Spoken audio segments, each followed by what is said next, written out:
Coffee tea ಬಿಸ್ಕೆಟ್ಗೆ ಸೀಮಿತವಾದ ಪುರಸಭೆಯ ಆಯವ್ಯಯ ಪೂರ್ವಭಾವಿ ಸಭೆ, ಕಾಟಾಚಾರಕ್ಕೆ ಪುರಸಭೆಯ ಆಯವ್ಯಯ ಸಭೆ, ಉಪವಿಭಾಗಾಧಿಕಾರಿಯ ಗೈರು ಹಾಜರಿಯಲ್ಲಿ ಸಭೆ ನಡೆಸಿದ ಮುಖ್ಯಾಧಿಕಾರಿಗಳು. ಪುರಸಭೆಯ ಕಾಮಗಾರಿಗಳು ಮತ್ತು ಸಮಸ್ಯೆಗಳ ಬಗ್ಗೆ ಪೂರ್ವಭಾವಿ ಆಯವ್ಯಯ ಸಭೆಯನ್ನ ಸಾರ್ವಜನಿಕರಿಗೆ ಕರೆಯಲಾಗಿತ್ತು. ತಾಲೂಕು ಉಪವಿಭಾಗಾಧಿಕಾರಿಗಳು ಸಭೆಗೆ ಹಾಜರಾಗದೇ ಇರುವುದು ಸಾರ್ವಜನಿಕರಲ್ಲಿ ಮುಜುಗರ ತಂದಿತ್ತು. ಈ ಸಭೆಯಲ್ಲಿ ಆಯವ್ಯಯಕ್ಕಿಂತ ಸಮಸ್ಯೆಗಳದ್ದೇ ಬಹುಪಾಲು ವಿವರ ನೀಡಲಾಯಿತು. ತಾಲೂಕಿನಲ್ಲಿ ರಸ್ತೆಗಳು ಮತ್ತು ಯುಜಿಡಿ ಕಾಮಗಾರಿಗಳ ಬಗ್ಗೆ ಮಹಾಲಿಂಗಯ್ಯನವರು ಚರ್ಚೆ ಮಾಡಿದ್ರು. ಪಟ್ಟಣದಲ್ಲಿ ಕೋಳಿ ಅಂಗಡಿ ತೆರವುಗೊಳಿಸಿ ಕೋಳಿ ಅಂಗಡಿಯ ಮಾಲೀಕರುಗಳಿಗೆ ಬೇರೆ ಕಡೆ ಮಳಿಗೆಗಳನ್ನು ಮಾಡಿಕೊಡಲು ಹಾಗೂ ಖಾಸಗಿ ಬಸ್ ನಿಲ್ದಾಣದ ಒಳಗಡೆ ಕೆಎಸ್ಆರ್ಟಿಸಿ ಬಸ್ಗಳು ಬರುವಂತೆ ತುಂಬಾ ಸಲ ಚರ್ಚೆ ಮಾಡಲಾದರೂ ಕೂಡ ಇದುವರೆಗೂ ಅದು ಕಾರ್ಯಗತವಾಗಿಲ್ಲ ಅಂತ ಆಟೋ ಚಾಲಕರ ಸಂಘದ ಅಧ್ಯಕ್ಷ ಮಂಜು ಮಣಿಧರ್ ಕಿಡಿಕಾರಿದ್ರು. ಈ ಸಭೆಯಲ್ಲಿ ಯಾವುದೇ ತೀರ್ಮಾನಗಳನ್ನ ತೆಗೆದುಕೊಳ್ಳದೆ ಸಾರ್ವಜನಿಕರು ಬೇಸರದಿಂದ ಹೊರನಡೆಯುವಂತಾಯಿತು.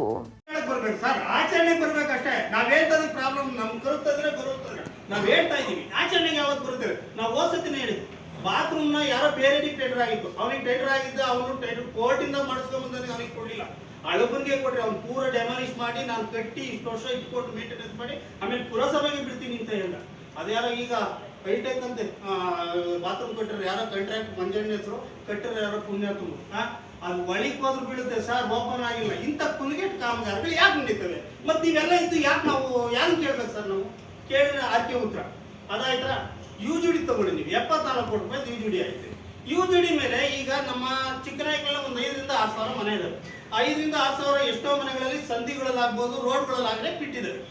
ಆ ರೋಡ್ಗಳ ಮೇಲೆ ಇವ್ರು ಪೈಪ್ ಹಾಕ್ತಾರೆ, ರೋಡ್ಗಳ ಮೇಲೆ ಅದ್ರ ಮೇಲೆ ಕಾಂಕ್ರೀಟ್ ಹಾಕ್ತಾರೆ. ನಾಳಿಕೆ ಕುಸಿದ್ ಬಿಟ್ರಿ ಇನ್ನೊಂದು 20 ವರ್ಷನೋ ಇಲ್ಲ 30 ವರ್ಷನೋ ಕುಸಿದ್ ಬಿಟ್ರಿ, ಯಾರು ಹೊಣೆ? ಮತ್ತೆ ಇದಕ್ಕೆಲ್ಲ ಯಾರು ಬೇಜವಾಬ್ದಾರಿ ಇರ್ತಾರೆ ಸರ್? 74 ರೂಪಾಯಿ ಕೋಟಿ ರೂಪಾಯಿ ಇವೆಲ್ಲ ಕೂಡ ಒಂದು ವ್ಯವಸ್ಥೆ ಮಾಡಿದರೆ ಹೇಗ್ ಬೇಕಾದ್ರೆ ಮಾಡ್ಕೊಂಡು ಹೋಗೋದು ಎಷ್ಟು ಮಟ್ಟಕ್ಕೆ ಸರಿ?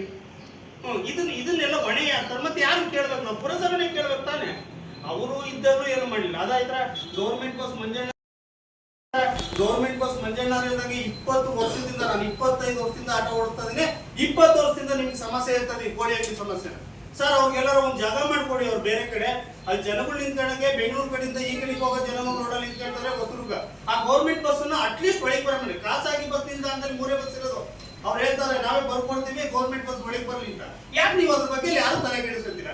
ನಾನು ಆಗಸ್ಟ್ 15 ಇದೇ ಮೀಟಿಂಗ್ ಅಲ್ಲಿ ನಾನು ಬಂದು ಹೇಳಿದ್ದೀನಿ, ಇದೇ ಟೈಮಲ್ಲಿ ಯಾರು ತಲೆ ಕೆಡಿ ಒಂದ್ ದಿವಸ ಬರಲಿಲ್ಲ.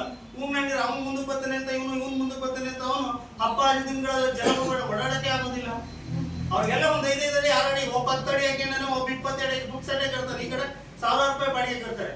ಯಾರು ಅದಕ್ಕೆ ಜವಾಬ್ದಾರಿ ನೋಡಿ ಬಂದ್ರೆ? ಅದಕ್ಕೋಸ್ಕರ ದಯಮಾಡಿ ನೀವೆಲ್ಲರೂ ಅಧಿಕಾರಿಗಳು ಜವಾಬ್ದಾರಿ ತಗೋಬೇಕು. ಇವತ್ತೆಲ್ಲ ಕೇಳಿಸ್ಕೊಂಡ್ಬಿಟ್ಟು ಕತೆ ಚೆನ್ನಾಗಿ ಮಾತಾಡ್ರಪ್ಪ ಅಂತ ಹೇಳಿ ಅವ್ರು ಯಾರು ಹೇಳ್ತದ ನನಗೆ ಚೆನ್ನಾಗಿ ಭಾಷಣ ಮಾಡ್ತೀಯ ಮಂಜಣ್ಣ ಅಂತ.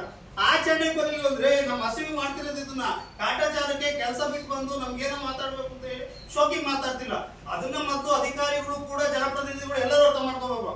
ದಯಮಾಡಿ ಅದನ್ನ ಯುಜಿಡಿದೊಂದು ಅದು ತೀರಾ ಕುರಿಗೆಟ್ಟು ಕೆಲಸ ನಡೀತೈತೆ. ಅದ್ರ ಬಗ್ಗೆ ಮೀಟಿಂಗ್ ಅಲ್ಲಿ ನಾನು ಬಂದು ಹೇಳಿದ್ದೀನಿ, ಇದೇ ಟೈಮಲ್ಲಿ ಯಾರು ತಲೆ ಕೆಡಿ ಒಂದ್ ದಿವಸ ಬರಲಿಲ್ಲ. ಹೂಮ್ನಾಂಡಿರ ಅವ್ನು ಮುಂದಕ್ಕೆ ಬರ್ತಾನೆ ಅಂತ, ಇವನು ಮುಂದಕ್ಕೆ ಬರ್ತಾನೆ ಅಂತ, ಅವನು ಹಬ್ಬ ಹರಿದಿನಗಳಲ್ಲಿ ಜನಗಳು ಓಡಾಡಕ್ಕೆ ಆಗೋದಿಲ್ಲ. ಅವ್ರಿಗೆಲ್ಲ ಒಂದು 5 ಅಡಿ 6 ಅಡಿ, ಒಬ್ಬ 10 ಅಡಿ ಹಾಕ್ಯಾನ, ಒಬ್ಬ 20 ಅಡಿ ಬುಕ್ಸ್ ಅಡಿ ಕಟ್ತಾರೆ. ಈ ಕಡೆ 1000 ರೂಪಾಯಿ ಬಾಡಿಗೆ ಕಟ್ತಾರೆ. ಯಾರು ಅದಕ್ಕೆ ಜವಾಬ್ದಾರಿ ನೋಡಿ ಬಂದ್ರೆ? ಅದಕ್ಕೋಸ್ಕರ ದಯಮಾಡಿ ನೀವೆಲ್ಲರೂ ಅಧಿಕಾರಿಗಳು ಜವಾಬ್ದಾರಿ ತಗೋಬೇಕು. ಇವತ್ತೆಲ್ಲ ಕೇಳಿಸ್ಕೊಂಡ್ಬಿಟ್ಟು ಕತೆ ಚೆನ್ನಾಗಿ ಮಾತಾಡ್ರಪ್ಪ ಅಂತ ಹೇಳಿ ಅವ್ರು ಯಾರು ಹೇಳ್ತದ ನನಗೆ ಚೆನ್ನಾಗಿ ಭಾಷಣ ಮಾಡ್ತೀಯ ಮಂಜಣ್ಣ ಅಂತ. ಆಚರಣೆ ಬರಲಿಲ್ಲ ಅಂದ್ರೆ ನಮ್ಮ ಹಸಿವಿ ಮಾಡ್ತಿರೋದು ಇದನ್ನ ಕಾಟಾಚಾರಕ್ಕೆ ಕೆಲಸ ಬಿಟ್ಟು ಬಂದು ನಮ್ಗೇನೋ ಮಾತಾಡ್ಬೇಕು ಅಂತ ಹೇಳಿ ಶೋಕಿ ಮಾತಾಡ್ತಿಲ್ಲ. ಅದನ್ನ ಮತ್ತು ಅಧಿಕಾರಿಗಳು ಕೂಡ ಜನಪ್ರತಿನಿಧಿಗಳು ಎಲ್ಲರೂ ಅರ್ಥ ಮಾಡ್ಕೋಬೇಕು. ನೀವು ಸಣ್ಣ ಆಗ್ಬೇಕಲ್ವಾ? ಅದು ಒಂದು ಉತ್ತಮ ಆಹಾರದಿಂದ ಸಣ್ಣ ಆಗ್ಬೇಕಲ್ವಾ? ಪ್ರತಿದಿನ ನಮ್ಮ ಜೀನಿ ಸ್ಲಿಮ್ ನ ಯೂಸ್ ಮಾಡಿ ಯಾವುದೇ ಸೈಡ್ ಎಫೆಕ್ಟ್ ಇಲ್ದಂಗೆ ನೀವು ಸಣ್ಣ ಆಗ್ತೀರಾ.